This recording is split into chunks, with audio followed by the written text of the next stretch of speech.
दोस्तों आज की डेट में पाकिस्तानी गवर्नमेंट ने अपने मुल्क पर इकोनॉमिक इमरजेंसी प्लान इम्पोज कर दिया है। अब जिन्हें इकोनॉमिक इमरजेंसी प्लान नहीं पता, वो अभी के लिए बस इतना जान लें कि जब भी कोई कंट्री इकोनॉमिकली बहुत ज़्यादा स्ट्रगल कर रही होती है, तब वहाँ की गवर्नमेंट एक पूरा का पूरा नया इकोनॉमिक रिफॉर्म लाती है, जिसमें वो बहुत सी पॉलिसीज़ को चेंज करते हैं। उसी को कहते हैं इकोनॉमिक इमरजेंसी प्लान। आज $1 200 पाकिस्तानी रुपये पहुंच गया है। पिछले कुछ ही महीनों में पाकिस्तान में घी, एडिबल ऑयल और भी कई डेली कंज्यूमेबल आइटम्स के प्राइस ₹200 से ज़्यादा के बढ़ गए हैं और पेट्रोल का प्राइस 25% से ज़्यादा बढ़ गया। और हालत तो ये है कि पाकिस्तानी एयरपोर्ट अथॉरिटीज़ ने गवर्नमेंट से परमिशन मांगी है कि वो एयरपोर्ट पर लगेज कैरी करने के लिए बैलगाड़ी का इस्तेमाल कर सकें। आज पाकिस्तान के फॉरेक्स रिजर्व भी कम हो चुके हैं, जिसकी वजह से अब वो बाहर से कुछ इंपोर्ट भी नहीं कर सकते। इसीलिए उन्होंने लग्जरी आइटम्स जैसे और भी 32 आइटम्स के इंपोर्ट पर बैन लगा दिया है। ऐसा इसीलिए क्योंकि सपोज़ अगर कोई पाकिस्तानी सिटीजन लेट्स से कि आईफोन इंपोर्ट करता है, तो पेमेंट तो वो पाकिस्तानी रुपये में ही करेगा, जिससे अल्टीमेटली इंटरनेशनली पाकिस्तानी करेंसी की लिक्विडिटी बढ़ेगी और उनकी परचेजिंग पावर कम होगी। करंटली पाकिस्तान की इकोनॉमी में और भी कई प्रॉब्लम्स हैं, जो कि हम आगे इस वीडियो में ज़रूर डिस्कस करेंगे। मगर अभी के लिए हम ज़रा ये जानें कि क्या पाकिस्तान अगला श्रीलंका होने वाला है। जैसे श्रीलंका बैंकरप्ट हो गया, तो क्या आगे पाकिस्तान का भी वही हाल होने वाला है? अब पर्सनली मुझे तो ऐसा नहीं लगता, क्योंकि फ़िलहाल तो पाकिस्तान के इतने बुरे हालात नहीं हैं। हम अगर पाकिस्तानी गवर्नमेंट ने जल्द ही कुछ पॉजिटिव डिसीजंस नहीं लिए, तो नो डाउट अगले कुछ ही महीनों में हमें पाकिस्तान में भी बैंकरप्सी देखने को मिल सकती है। गाइज, अब यूँ तो पाकिस्तान के डाउनफॉल के कई रीजंस हैं, मगर one of the major reason कहीं ना कहीं उनका एग्रेसिव डिफेंस एक्सपेंडिचर है। पाकिस्तान ने अपनी फॉर्मेशन के अगले कुछ सालों तक डिफेंस पर अपने टोटल बजट का 25% तक इन्वेस्ट किया, और आज भी पाकिस्तान अपने बजट का 16% डिफेंस पर खर्च करता है, वहीं इंडिया 8%। बट स्टिल 1977 से 1990s के बीच पाकिस्तान कुछ पैरामीटर्स पर इंडिया से काफ़ी बेहतर परफॉर्म कर रहा था। जैसे उस टाइम इंडिया की पर कैपिटा इनकम $400 पर थी, वहीं पाकिस्तान की $500 थी। इंडिया की इकोनॉमी उस वक्त 5.5% से ग्रो कर रही थी, बट पाकिस्तान की 7% से। पाकिस्तान मैन्युफैक्चरिंग में भी इंडिया से 1.5% आगे था। एक्चुअली उस वक्त पाकिस्तान की ग्रोथ में एग्रीकल्चर का बहुत बड़ा रोल था। उस time Pakistan south Asian countries में कॉटन और फूड आइटम्स का लीडिंग एक्सपोर्टर था, और सिर्फ कॉटन के एक्सपोर्ट से उनका हर साल $10 बिलियन का प्रॉफिट होता था। और ये सब हुआ डॉक्टर जुल्फ़िकार अली भुट्टो की गवर्नमेंट के टाइम। बट उनके बाद 1990s आते आते पाकिस्तान $10 बिलियन का तो सिर्फ फूड आइटम इंपोर्ट करने लगा।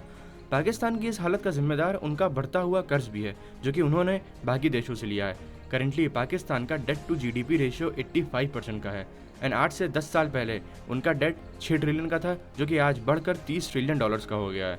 और अकेले इमरान खान की सरकार ने एवरेज हर दिन 1400 करोड़ का लोन लिया है, और उनकी इनकम तो है नहीं, तो फिर एक लोन को पटाने के लिए वो दूसरा लोन लेते हैं, जिसके इंटरेस्ट पहले से ज़्यादा होते हैं, और अल्टीमेटली पाकिस्तान अपने ही बनाए हुए विशेष साइकिल में फंसता जा रहा है। और अभी एक बार फिर Pakistani prime minister mister Shahbaz Sharif loan के लिए यूएई गए हुए थे, मगर इस बार यूएई ने भी अपने हाथ खड़े कर लिए। और तो और आईएमएफ ने भी इस बार पाकिस्तान को लोन देने से इनकार कर दिया, एंड स्टिल आज तक आईएमएफ टोटल 22 बार पाकिस्तान को ऑलरेडी बेल आउट कर चुका है। अब पाकिस्तान को सिर्फ एक कंट्री से लोन मिल सकता है, and that is China.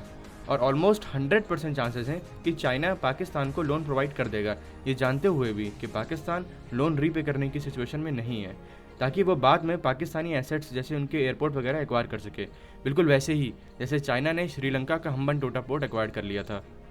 Guys, आज की डेट में चाइना पाकिस्तान का सबसे बड़ा क्रेडिटर है।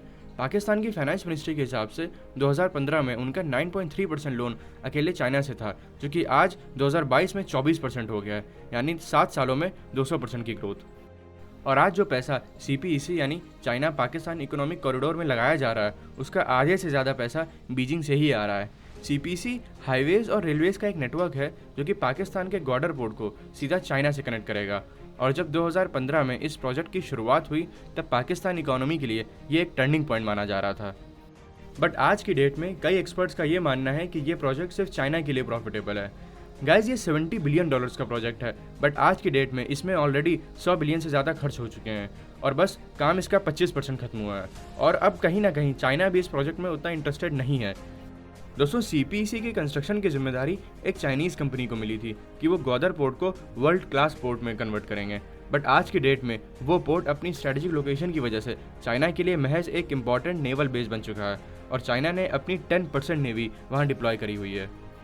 और चाइनीज़ लोन डिफ़ॉल्ट करने की वजह से चाइनीज़ प्रेशर में इमरान खान गवर्नमेंट को चाइनीज़ गवर्नमेंट को ग्वादर रीजन में फिशिंग करने का लाइसेंस भी देना पड़ा, जिससे कि डायरेक्टली वहाँ के 30 लाख फिशरमैन की रोजी रोटी पर बुरा असर पड़ा है। जिसके बाद उस रीजन में काफ़ी प्रोटेस्ट भी देखने को मिले और इन सब रीजन्स की वजह से अल्टीमेटली पाकिस्तानी इकोनॉमी को ही हिट लगा। दोस्तों, पाकिस्तान आज जिस प्रॉब्लम में है उसका एक और बड़ा रीज़न है वहाँ का करप्शन। 2020-21 की एक करप्शन की रैंकिंग में 180 देशों में पाकिस्तान की रैंकिंग 144th पोजीशन पर थी। ये जो CPEC है और इवन इस तरह के और भी कई प्रोजेक्ट्स की असलियत पाकिस्तानी ऑफिशियल्स को पहले से भी पता थी कि ये प्रोजेक्ट्स पाकिस्तान के लिए फीजिबल नहीं है, मगर चाइना ने इन सब को ब्राइब देकर इनका मुंह बंद कर दिया। मगर अभी धीरे धीरे इन्वेस्टिगेशन के बाद सारा सच सामने आ रहा है। पाकिस्तान के US ambassador mister Hussain Haqqani ने ओपनली मीडिया में आकर कुछ स्टैट्स रिवील किए, जैसे CPEC प्रोजेक्ट में 2019 तक बिना किसी ट्रांसपेरेंसी के $62 बिलियन इन्वेस्ट किए जा चुके हैं और $62 बिलियन पर CPEC 90% कंप्लीट हो जाना चाहिए था, मगर आज ये प्रोजेक्ट उसके आसपास भी नहीं है। लेटर ऑन उन्होंने कई पाकिस्तानी ऑफिशियल्स के भी नाम गिनाए जिन पर आज भी कार्रवाई चल रही है। और ऐसा ही एक घोटाला एयरपोर्ट अथॉरिटीज़ ने भी किया।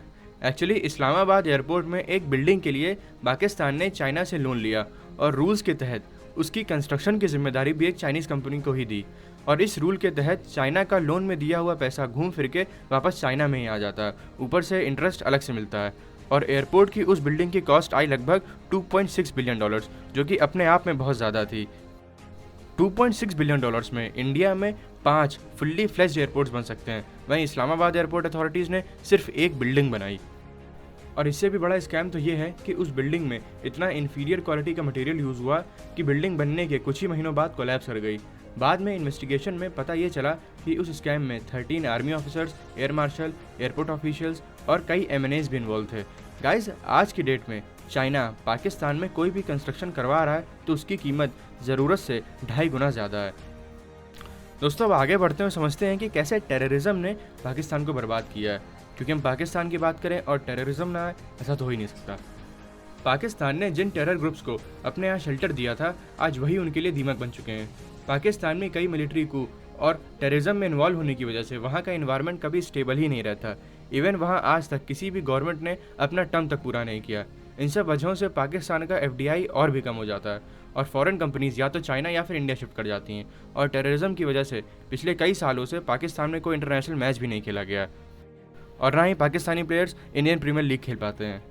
और इन सब की वजह से उनके टूरिज्म पर भी बुरा असर होता है और पाकिस्तान के FATF के ग्रे लिस्ट में आने के बाद इंटरनेशनल फाइनेंशियल इंस्टीट्यूशंस उसे लोन भी नहीं दे सकते। हालांकि अभी 18 जून को एक न्यूज़ के हिसाब से उन्हें FATF की ग्रे लिस्ट से हटा दिया गया है। मगर गाइस, इन सब प्रॉब्लम्स का ये मतलब नहीं कि पाकिस्तान बाउंस बैक नहीं कर सकता। पाकिस्तान से ही 1971 में अलग हुए बांग्लादेश की हालत उस टाइम इससे भी बदतर थी। 1971 में पाकिस्तान बांग्लादेश से 75% ज़्यादा रिच था, मगर आज बांग्लादेश पाकिस्तान से 45% ज़्यादा रिच है। इवन आज बांग्लादेश की पर कैपिटा इनकम इंडिया से भी ज़्यादा है। तो गाइज, पाकिस्तान आगे रिवाइव करेगा या नहीं ये तो टाइम ही बताएगा। मगर आज के लिए बस इतना ही। वीडियो अच्छी लगी हो तो लाइक करें, वीडियो अच्छी ना लगी हो तो डिसलाइक करें। और आप आने वाले टाइम में जिस भी टॉपिक पर वीडियो चाहते हो वो हमें कमेंट बॉक्स में बता सकते हैं, हम उस पर वीडियो ज़रूर बनाएंगे। Thank you.